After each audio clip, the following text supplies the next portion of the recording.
What's good, my treacherous little twins? We're back here with I don't even know the episode number. I'm gonna go out on a limb here and say 12 or 13. Oh, We'll find out later, but it's been close to a month since you last saw us. You definitely didn't miss us because y'all don't know who we are, but we did take a month break to recalibrate, attack this thing fresh. I think I personally have done tons of growth and development during that wellness, month. wellness, Yeah, wellness. wealth is health. Sorry, health is wealth. That's the same.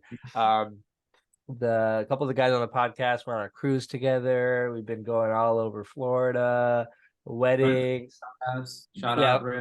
yeah. A friend of the show, someone who's been on the show, actually got married. Congratulations to Rayan and his wife Kubra. Woo! Uh, I got my appendix removed 2 weeks ago. So you did? No shot. yeah, No What? shot. JK lol. Oh Yeah. man. All right, you're gonna win your own segment for lying about a health condition. Okay, here we go. So a lot happened. You look, let's not beat around the bush. I think 75% of the cast today is composed of Arsenal fans. And I think since our last podcast, Arsenal have managed to win one game out of five now. Um, drew to Liverpool once, lost to Liverpool once, been losing games left and right, dropping points left and right. And the most frustrating thing for me, and listen, we're going to talk about a lot of things, but I think the trend, the way you could describe all the games we've been dropping points or losing in is just wastefulness. Like the definition of wastefulness, man. Like it, we create so much, we hold so much of the ball, but football is about, finishing. Football is about seizing your moments. Football is about, like making the most of when you're dominant in a game because it's not guaranteed to be dominant throughout. And we have been so outrageously bad. I don't think I've ever seen any team in any stretch like this be so wasteful in front of goal. What do you guys think? I agree. I agree that there's some chances that I feel like should have been buried by our strikers or forwards. But on the same token, I feel like I keep comparing this Arsenal to the last season's Arsenal, and some of the goals that we're making were like, oh my god, like it could have gone either way. And I feel like this season is just not hitting for us. Like the same shots that Saka and Martinelli were taking last season, for some reason we're ending up in the back of the net. For some reason this year, I feel like they're just not, hitting it on the hitting I the mean, net. it's not for some reason. That like a failure at this level, it's a like genuine problem. Either psychological, I don't know what the hell they're doing in training, but Or is it like bad? there's That's a the what? question. Huh? Or is it bad luck? Is that the question? Bad luck. If it's bad luck, I think this is the worst luck I've seen in football ever. I don't think it's bad luck. I don't think in the Premier League this entire season we've been convincing. I think we were all hopeful in the beginning that despite us not playing well, we were still getting results. And we were hopeful that eventually we would click. Declan in the midfield. We no longer have Xhaka. We have a couple injuries. We're like, it's going to take some time for this new system to gel. Well, what happened is our defense was no longer able to hold clean sheets, and we did not gel.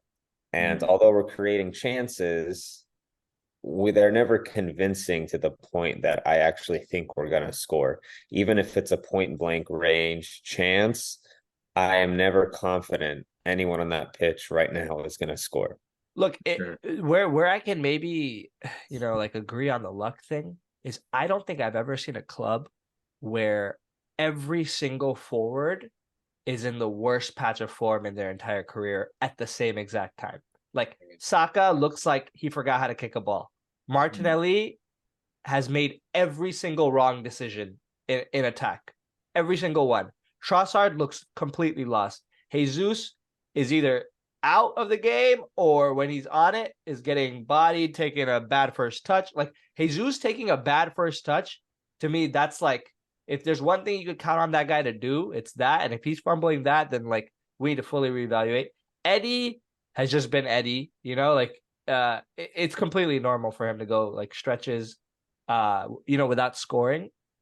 We cannot attribute our downfall to like, oh, Eddie couldn't save us. If our games rely on Eddie and Nketiah scoring, So you bring up failure. Eddie. I think the reason why Eddie's so frustrating is you look at the Liverpool game that we just played. Despite the fact that Kai Havertz didn't have the best game, I can remember multiple times throughout the game where Kai was in possession, he was creating a chance, he was involved. Eddie will go the majority of the game and you don't even realize he's playing. He's just not present. Like he does not create those. I guess it's not fair to say he doesn't create those chances, but he doesn't find those pockets of space or make those runs to open up the play and make it easier on himself and help those around him. Whereas I feel like Kai, at least from what we saw with the Liverpool game, even though he doesn't necessarily score or look convincing, he does make those chances. You know what it is also? Like, I agree with what you just said, but it's like, I think because our team is so young, these players look to each other, right? And right now, there's no one to look at besides maybe Odegaard. Odegaard, I think, is the one player that's been playing at a level where, he can not be ashamed of what he's been doing, right? And Declan Rice. I throw Declan Rice in there too. Declan Rice, yeah, but even to his standard, I don't think he's been there, to be honest. Like, I think Declan Rice, Saliba, these players have been on their game, man. Like I just feel like, a couple of episodes ago, I feel like I said in this pod that I feel really strong about our defense, and I'm not gonna lie, the type of goals we're conceding are kind of anomalies. Like, yeah, no, they're crazy. These goals we're conceding are crazy, but unique. Yeah, like a ricochet here and there, a crazy shot connecting first time. But I think there has been a couple individual errors, namely like Zinchenko causing a lot of our, misfortunes. But I think, where I'll admit still that like, despite some of the goals being unlucky, it's still our fault. If you look at our games at the beginning of the season, we didn't even allow opponents to get into a position where they could force luck to make something happen, right? Like there's way too many dodgy moments in our back line right now, and it's not something we were seeing before. Maybe, look, football is an emotional sport, right? Maybe it's come to a point where the back line is seeing our attackers miss chance after chance after chance. And just like for the fans at home, it's frustrating. They might be losing focus out of frustration, right?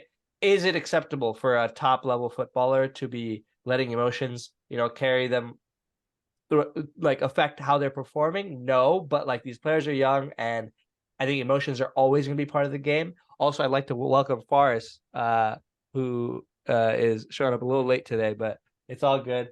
Apologies. You're actually missing out because we're into a good discussion about Arsenal's downfall. So I know All right, keep going. Yeah, so I don't know. Here's the other thing, right? Yes, it's been a good number of games lost, right? A good number of points lost. But we were top of the league literally, I think 14 days ago, right? Like, and we're not far off the top yet, right? I've been caught in two minds lately. Like, for one side of me wants to be really angry because I don't want to have a complacent point of view, right? I don't want to be okay with Arsenal sitting fourth, right? But the other part of me knows where I was as a fan 3 years ago, where even if you offered me our current state, I would bite your hand off. Fourth place, we're in the Champions League. Absolutely, I'll take it. But if we want to move forward as a club, that can't be acceptable. And that's why I'm not letting myself, be this level-headed person. I think if, as a big club, you fail to win 5 out of your last 6 games, you have a responsibility to be angry. For sure. But I feel like some of these Arsenal fans calling for Arteta's head is kind of crazy. Look, that's a little crazy. If there's any guy that could get us out of it, it's him. But we're in a bad spot right now, and like Like I don't. there's a difference between being critical and being all doom and gloom. Questions have to be asked of the manager because we did spend a considerable amount of money in the summer. We put our faith in certain players, and we're not the type of club that can routinely spend that transfer window after transfer window after transfer window. We spent a significant amount of money, over 100 mil on one player alone, and we are worse off than we were last season. Again, I'm not calling for Arteta's head, but we have to question, are the decisions he's making in terms of who he's integrating into this squad, aka Kai Havertz, are they worth the 50 million? Yeah, especially when like other managers like what's his name? Ange? No. Oh. And sure, but like the Aston Villa guy. Unai. Emery. Emery. He's doing it with less of a squad, less of a budget, and he's playing great football out there. I think Mahmoud's right. Like I think there's some mistakes that Arteta had, and which is like you're first time manager, you're allowed to have these mistakes. I think more so not buying Havertz. I think letting go of Xhaka was the biggest mistake he did. Nah. Nah. Even like you talking about wages, you talking about whatever you need to fill. That player could have provided so much more other than just like he can be a squad player. I'm not telling him to start every game. I think with Xhaka, the biggest downfall of that has been Martinelli's form. Martinelli not having a good left back or left center mid to help him do his thing has really he's by himself almost every game. Like Zinchenko's not an overlapping left back, and Havertz can't be the kind of guy to keep getting the ball to Martinelli in good spots. So it's been bad for Martinelli, even though Xhaka was good at other stuff too, but that was probably his biggest thing from last season. Listen, bro. Somebody who knew what Arteta wanted in that left CM position. I feel like none of our players right now know what the hell. I think you guys were in for Gundo on this too, right? On a free, that was Arteta's first choice. I think. Yeah, it was. But look, it didn't happen. I think the biggest damning of what Arteta and all our players are doing right now is that we are looking to Granit Xhaka as our savior. Look, I'm not going to disrespect Granit Xhaka. He's a good player. Last year for us, he was a really important player. But I always said Xhaka cannot be a mainstay in a team that's going to compete to win everything. Moving past Xhaka was needed. We have failed to do it well, but that does not mean that Xhaka. I don't think when I say that, I don't mean Xhaka personally. I think the profiling has changed. Arteta's he wants these 6 foot tall brute, not brute, but physical midfielders, and that's just different from how he played last season. No, I feel agree. Any other Xhaka type would have been a better move than I see the links to Onana now, and I'm a little confused. What you can totally question is the fact that Arteta has reworked so much of his system when a lot of our demise at the end of last season was down to personnel, right? We've talked a ton about what that Saliba Tomiyasu injury against Sporting did for our season. I just think he's a student of Pep. Pep is known in the past for overthinking things, right? And I think maybe Arteta had changed to something that didn't need to be changed. But maybe, football is full of what ifs, right? Maybe had we kept the system the exact same, we're sitting 6th right now, right? Or maybe if Saka, Martinelli, and Jesus could, bag 1 goal out of the 56 chances, we're sitting here not talking about anything, right? It's all fine margins, and I don't want to, burn the house down, but at the same time, I see these Arteta sexuals on Twitter talking about oh my God, everything's you guys are stupid for criticizing. There's a middle ground, and I think a lot of us here are aligned there, and I hope everyone listening is as well. I think that's the thing with teams that are good for a year or so.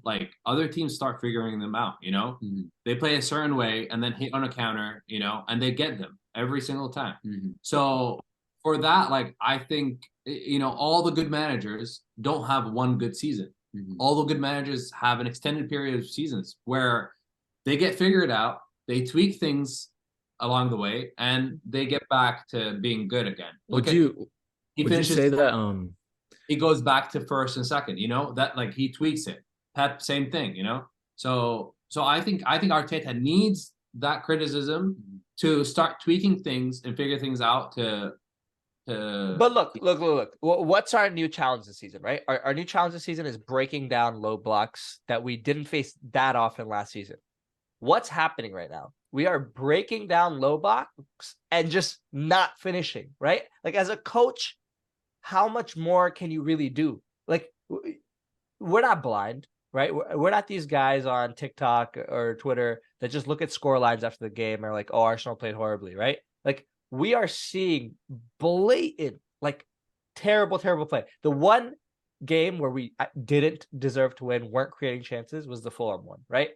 Bad games are going to happen. But as for the rest of like the bad results in our latest run, we have everything required to win. We're just not doing it, That's why could you say also that Arteta is very, I want to say maybe stubborn with his plan A? Like, oh, absolutely. Whenever I see very similar game plans, no matter what the result is, of like the subs he likes to make, what time he likes to do them. At one point, he was like taking off Martinelli every certain like 60th minute every game, when that's probably not the best move. I feel like I don't want to say it's like an ego thing, but he's very like strong on what he wants to do, even if it's not coming off. Yeah. And that's like, I feel that's another criticism you can make, that maybe he needs to change how he reacts in game. He's a control freak, totally. And I think when you think about football too much, you sometimes forget that, like, hey, sometimes maybe throwing on a Smith Rowe who hasn't scored in 10 months, or a kid whose dream it is to score in the Emirates, maybe that little thing could be the difference between him whiffing the ball like Saka or him making sure he takes his chance, right? When you do football coaching at the level these guys do, I think sometimes they forget the human element, right? And I know we spent a lot of time on this Arsenal topic. If you guys have stuff to say, feel free to add. But like, good segue, I think. One coach that is incredible at embracing the human element of football is Jurgen Klopp, whose team currently sits first in the Premier League, knocked us out of the cup. They're flying right now. What do you guys think? I don't want to talk about them. I don't want to talk about them, man. Look, can I be honest? To his credit, he is making the most out of what he currently has available with his squad. Absolutely.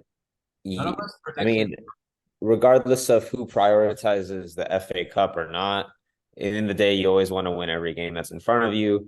He came to the Emirates with obviously not his first choice. Throwing on the youth, especially at the end, was pretty embarrassing. And no Van Dijk or Salah. Yeah, and they pulled off a smash and grab at the end. And we did that all the time last season, many instances, and it sucks, but he deserves all that credit because he's making the most of the resources he has in front of him right now. And I think we spoke about this way before when we're doing like our predictions. He has such like an array of different attackers and midfielders that he's always like throwing around and waiting for certain one of them. Like someone's always in form. Like I think now Luis Diaz has kind of stepped up a bit since Salah has left. Nunez is still being Nunez, but like who knows if Nunez could get a purple patch soon. Like no one, it's never been like none of them are clicking like at other clubs like you guys or Chelsea or something. Like someone is always scoring goals for them. I don't see them going on a consistent run, to be quite honest with you. Like I see them, balancing out the results. Like they'll win like 3 games in a row, they'll draw, maybe get a loss here and there, and it'll all balance out. I don't see them going on a run where it's just 12 wins in a row, like something like City does. Like realistically with their squad, I just don't see that happening. And Trent is just on fire right now, and I feel like, as Bar said, I feel like much of their gameplay is like that individual brilliance that takes them over the top.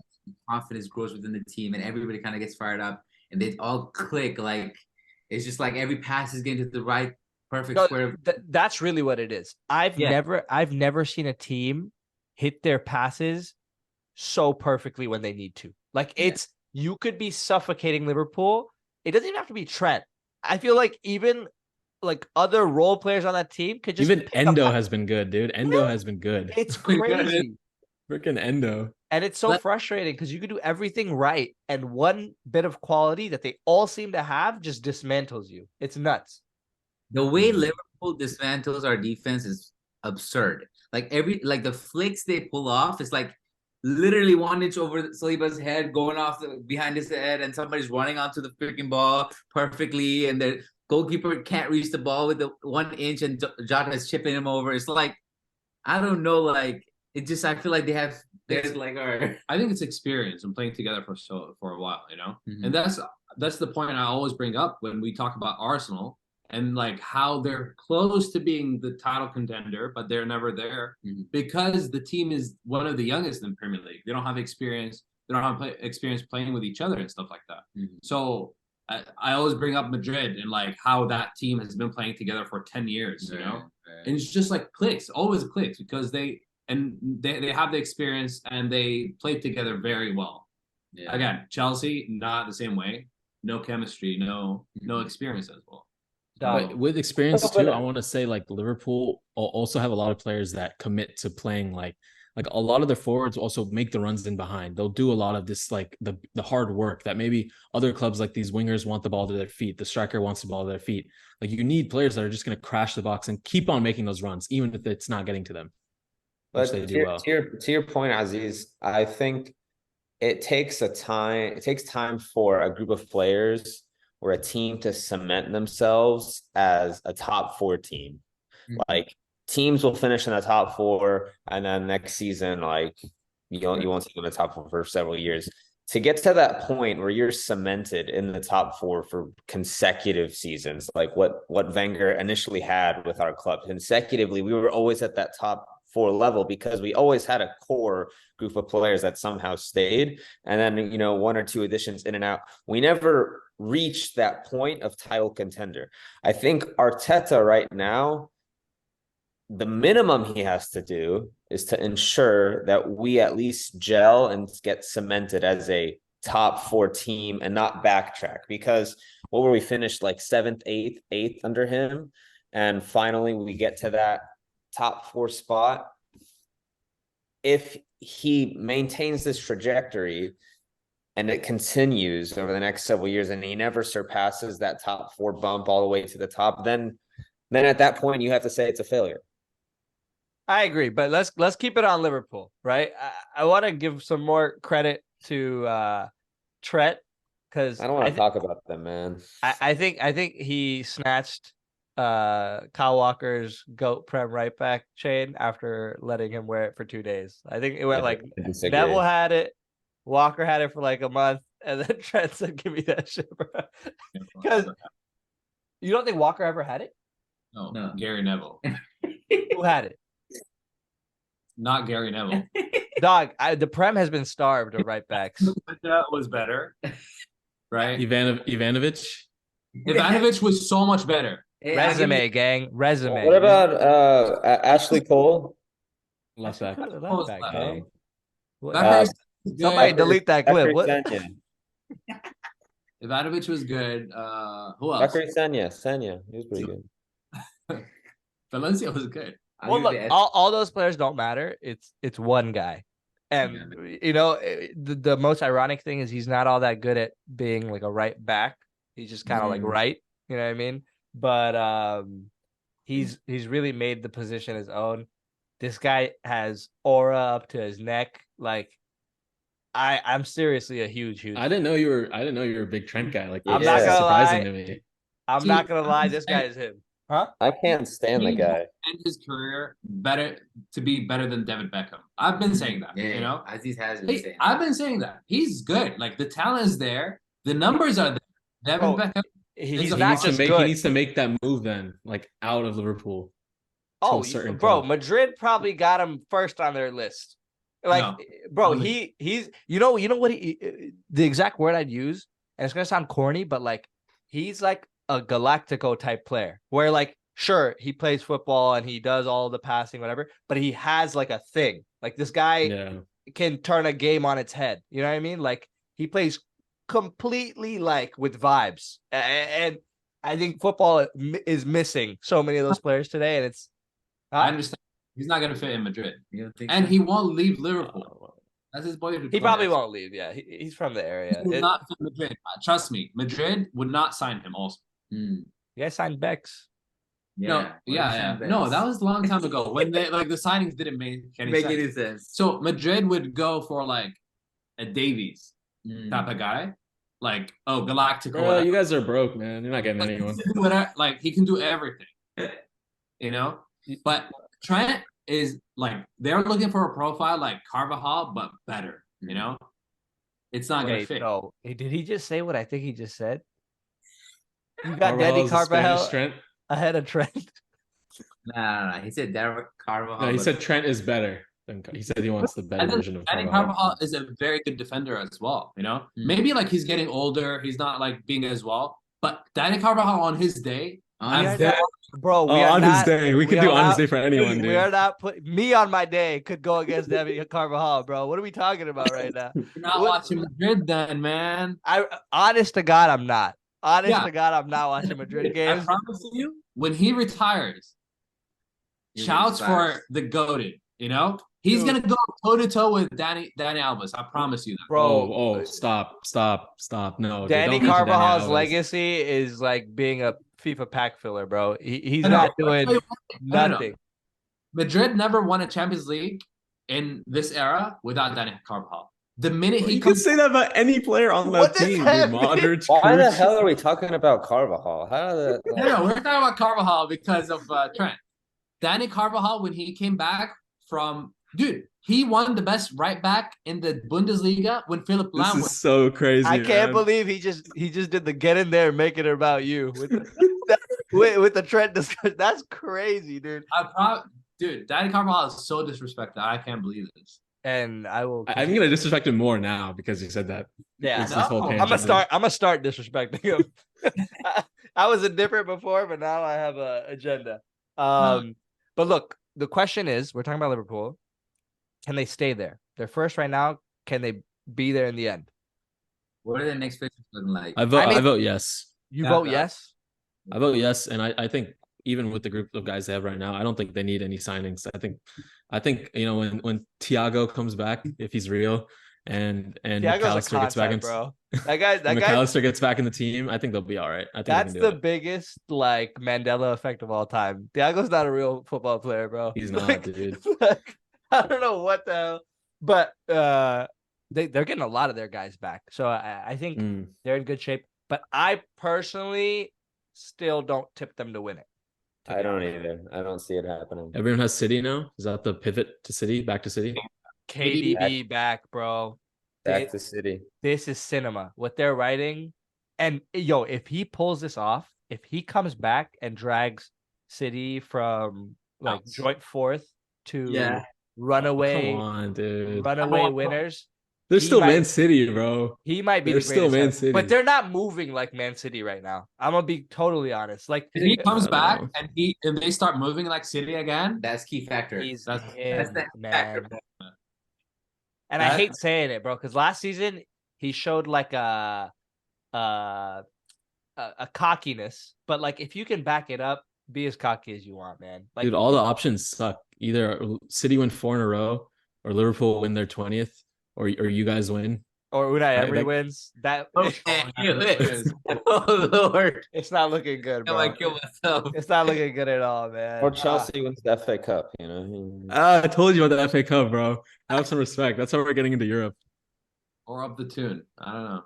But yeah, KDB's haircut looking like he's about to throw some waves in there, bro. Bro, he started. What is it? They scored like 3 goals after he came on. Did he get any assists or anything? But you know what? He's the most. He had 1 assist. He's the most aura-less player of all time. Like he. I can find that guy in a Publix down here. Like that man just gets red when he gets angry. That's all, or tired. But I'm still really afraid of him, to be honest. I think like when I think things are going well for us and bad for the other teams, the opposite tends to happen. So now I'm gonna invest all my stocks into a Liverpool City title race, and hopefully we sneak it. What do you guys think? This is something like I think about all the time because of last season.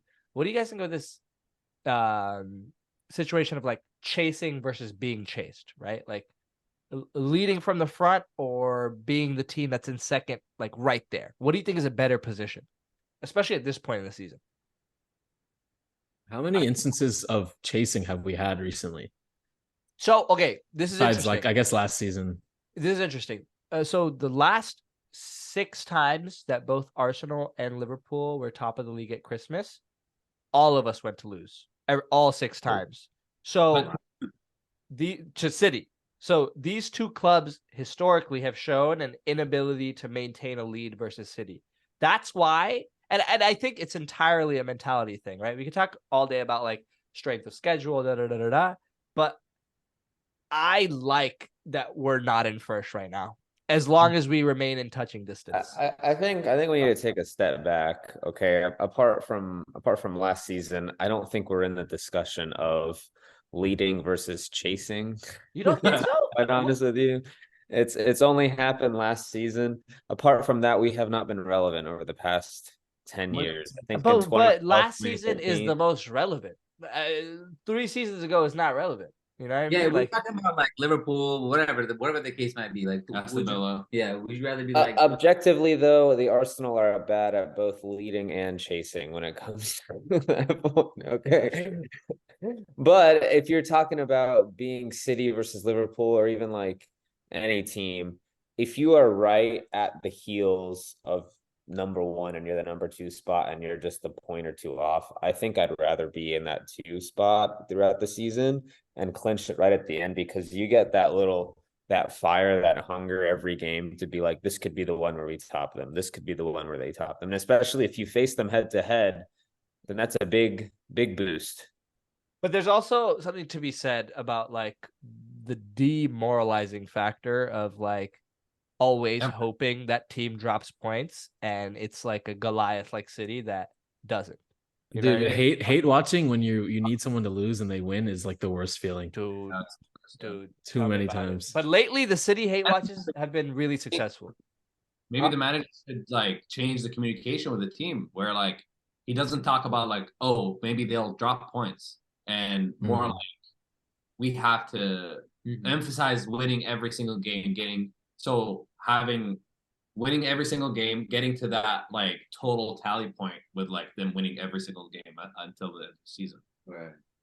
So it really depends like how the managers like play this psychological game with the. I would say it's even more on the players in the dressing room who have the most experience in those moments. Like who's stepping up in Arsenal's to say, you know, everyone calm down. This is a title race. We'll be all right. You know, like who has that? The real answer, and this is the worst possible thing, I think the dude that be stepping up for us is Zinchenko, and that really pisses me off. I think he's the type to be like, you know what, guys, coach is right. If we want to win, it's on us. Like, shut the fuck up. Yeah, man. Like, it hurts. It really does. But we'll see. Forrest, while you're here, let's just knock it out. Chelsea, same spot we left them at before our little break. 10th place, where you could count on them. It's actually insane. We can win like 7 in a row and we move up 1 place. We've actually been okay. We've been decent. We're still 10th. Yo, Streets are telling me I will say good. No, I will say though, like in the last few weeks, it's better progress. And if we're talking point tally, you know, only I'm looking at it right now, 6 points off 6. It's a win or 2. You know, we're doing that. You know, pints and chit chat with that. But no, nothing's changed, man. Nothing's changed. We'll be okay though. I don't even like relegation safe, you think? Yeah, we're safe. We'll be safe. Let's go. Yo, shout out Nibs though for the Newcastle bottom 10 or 9th, 10th shout. It's on track right now. Dude, those guys. The season is not over though. That's true. I know. I mean, like same thing. If they said Chelsea would be 9th, and that's also on the cards. So I don't know. But yo, guess what's on the cards? Aston Villa being good. That's true. No, someone had them at 4th, right? I had them high. I had them 5th, I think. But can't wait for that episode, dude, when we go through it, because it's so bad. Yeah, we were out there going over involved in this. I just not get the invite. Yeah, you weren't a part of the cast till then, to be honest. Yeah, that was the worst episode too. We were all speaking like we had a script. It was bad. We were nervous. I'm not gonna hold you. But yo, I think the person that's taking Newcastle's spot is West Ham. Thoughts on those guys? Because they're kind of moving Those guys are crazy. good. Yeah, They're those good, guys are- dude. David Moyes is just coaching victories after victories. Like whatever he needs to do, he's getting the results. Bro, the And season does not feel real. clicking. There's a reason why they hired him after Yeah. Sir Alex. He saw something in him. Okay. Yo, No, David Moyes was always good. If you don't remember, Everton were good. Everton He They left- were good. They were But like David- they were like David mid-table Moyes- good. David Moyes was given a Premier League winning side. champion side, and But no one listened to him. That's the issue. But Also, Mourinho, football changed had so a- fast in those years. he had an informed RVP up top. Mourinho went to United, couldn't cut it. All these tier winners went to United. They Yeah. couldn't do it, you know? So much pressure there, dude. Did we do it? Did you guys do a United portion already? No, We're just. perfect segue. Let's run into that, right? I mean, I look, don't know what there's much to talk about. I Same was old. I was the earliest, I think, on the planet to start questioning Ten Hag's seat as manager. And like, I mean, let's just give a quick recap of their last couple results. The draw at Anfield that they celebrated to the moon, right? Lost to West Ham, was losing to Villa 2-0 till, Emery did Emery things and United ended up winning 3-2. And then they lost to Forest, and then today they beat the mighty Wigan Athletic. So, look, I'm going to kind of go against my own word here. I think United should give him some more time to settle the ship. And I'm not even joking. Like, bro, you know what I realized watching? I watched the West Ham game and I watched the Forest game. These players suck. Like, they are so bad. Like, none of them know what they're doing, and it might be a thing where like they're not really vibing with the manager anymore, so they're like downing tools. But like, it's so bad. The standard is so bad there, bro, that you can't even fault the manager. Before I was saying like, what are the tactics? The players are not in a place to be doing tactics. They can't take a first touch. But dude, I think the funniest outcome is that now Jadon Sancho is betting his own resurgence versus Ten Hag's career because there's no buy option. It's just a straight loan for 4 months. He gets to see who's going to do better, me or the manager, and then he gets to come back. He's going back to Dortmund, and I don't know if you caught this part, but when he transferred there, Dortmund was doing their warm weather training in Maribela, Spain, which is where him and Foden go to every summer. And he missed the medical. Apparently, he like slept in. He overslept, bro. That guy's hilarious. But dude, I think Sancho probably is gonna win this war. Like, chances are very good. But I don't think it'll be because he's gonna go to Dortmund and like tear it up. I just think like Ten Hag is just gonna end up doing a little bit. No, it's bad when Ten Hag before every game he's like, yeah, me and the new owners were really good friends. I like them a lot. Like, please keep me. How about Greenwood though? Oh yeah, Green was rocking it in Bro. La Liga, I man. forgot about him. No cap, dude. I forgot about him. There's no chance to come back though, is there? Is he loan? I mean, there's like every chance he's coming back. That whole situation is really absurd. I'm not gonna lie. But look, we if he wasn't injured every week, we would have been playing a guy with like slightly less worse allegations because they done went and videotaped his. But like, he's hooping. Yeah. I just love that they're in a position where they have to make this decision. Like, either way, it's gonna be hilarious. Yeah. And we here at Pariah Pod strongly condemn sexual violence. Yeah. Are you gonna clip that? Yeah. Any kind of. Yeah, but you know It's a what? good message. Football is a really messed up place where we give these athletes tons of money when they're young, and they think they're like demigods that could do whatever, and it ends up leaving a lot of victims on this earth. And clubs will always pretend to peddle the moral high ground and like stay on top of everything that's moral. But the second profits are in jeopardy, Champions League revenues in jeopardy, these things begin to change. So we're not here to speculate on that. I'm just saying Greenwood could really help their situation out. Little plug for the future segment on the show, Assholes at the Prem, coming soon. Yeah, Yeah. we got A&R on that. Like Stay tuned. Stay it's gonna be tuned. great. Anything else, guys? Anything Any else?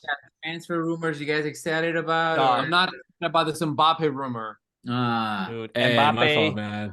Dude. Hey, my fault, man. Mbappe to Madrid for the 900 billionth time. Give him to us, bro, please. You can take him. Honestly, I'm just glad he's not going to Liverpool, bro. I'm not gonna lie; those midweek reports scared the hell out of me. If you gave Klopp Mbappe, It's raps. wrap it up, man. Nunu and Mbappe, dude. Double striker forward too is raps. Yeah, Mbappe might actually have Nunez killed. Calling him Nunu is even crazier than having I was Mbappe like, on the is that team. Nunu mean Schlong Dong Malong? Absolutely. you know, Go ahead. but how many signed for Liverpool? But Yeah. Jude. And Jude Bellingham signed for Liverpool. Oh, So Yeah. that's the trifecta, right? that's right. That's right. But I'm excited for Ivan Toney to Arsenal. It's happening this January. And What I was thinking, Kieran Tierney, should we take him back? Yeah, now we're finished. 100%, bro. Yo, we What are the hell that Arteta took, bro? Like, That's a Oh bad my take. God, That's actually a man. bad take. Because Timber and Tomiyasu were healthy. So no. you can't have a fourth option. Timber was hurt, and he still let him go. No, that's true. Tierney left after Timber Yeah, got hurt. Tomiyasu's a right back. Let him go. Bro, it's so clear Arteta doesn't rate Tierney because he's an overlapping fullback, and we don't overlap. We invert. So it's like it's a moot point. Struggling, dude. You can't teach an old dog new tricks, bro. Tierney's a proper left back. And he doesn't work with our system. Great player. I wish him all the best. It's not gonna work out. But hey, thoughts on Amadou Onana? Dog, I don't get it. Like, Yeah, me I don't neither. know why we're replacing Partey a season early when no one in our team can bag. Like, And Partey is a way better passer than that guy too. I know, but I think it's a future play. Kid's young, right? In the But summer, I just it think makes more sense. Partey is just never gonna play for us again because he can never stay fit. Yeah, maybe. Yeah. I don't know. The funniest transfer rumor to me is Eric Benzema- Dyer going to Bayern Munich. I think that's one of the greatest failing upward stories in football that I've ever seen. There's a good number. A lot of the Man United signings are just like Make-A-Wish signings, but I saw in reference to that Dyer one, there's a slight update. Apparently now Bayern are thinking about getting the guy that Tottenham want, this Genoa center back that Tottenham were going to get and then move Dyer to Bayern. So as of now, the play is Bayern get their guy and Dyer stays at Tottenham, which would be hilarious. yeah. But They Also, we didn't talk about Timo Werner to Spurs. Yeah, that's what I was about to say. That's like the most typical Tottenham move. Bro, that's the most It's FIFA like- career mode signing when you're playing and then another team does something really random. Like, I don't know what they're cooking over there. You see, like Son is going to like Asia Cup for a month, and Timo Werner's the first name that comes to mind. Is Yeah, so dude. funny to me, dude. They said, I want Let's go. Iguodala. How's Werner been doing? No idea. Really? Bro, I I had a quick Twitter check on him. They were not saying nice things, so I don't know.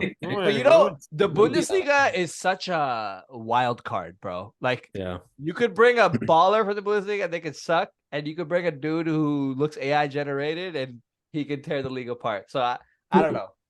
Huh? Like who? I mean, there's one guy. Holland, Yeah. Havertz, Well, Haaland teared it and apart. Kunku. Dude, La Liga is Okay, this as but well. became a baller. Did Endo come from? Bundesliga? Tomiyasu, I'd never heard of him. He came from Bundesliga, and he was a Tomiyasu Bundesliga. came for Italian league. Yeah, Oh, Serie Oh, A. sorry, Genoa. Sorry. Yeah. Or Bologna.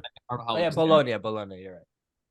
He was, dude. Same category. as Yeah, what Solomon. is the last banger that came from the Bundesliga? I think it's De It was Bruyne. Holland.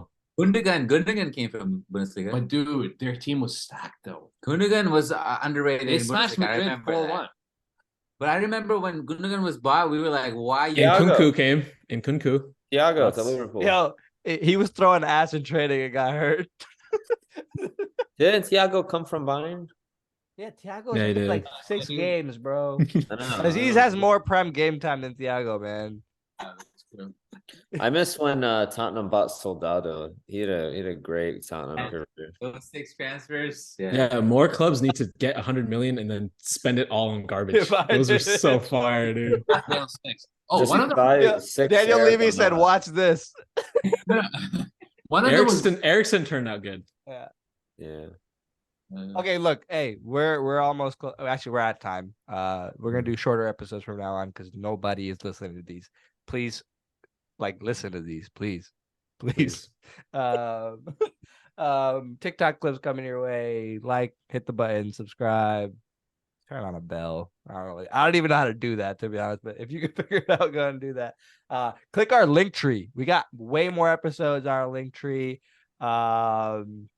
Check out our TikTok shop. Check out IG Reels. Oh, hold on.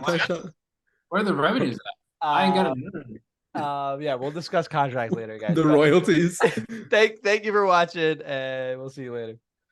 Peace. Bye.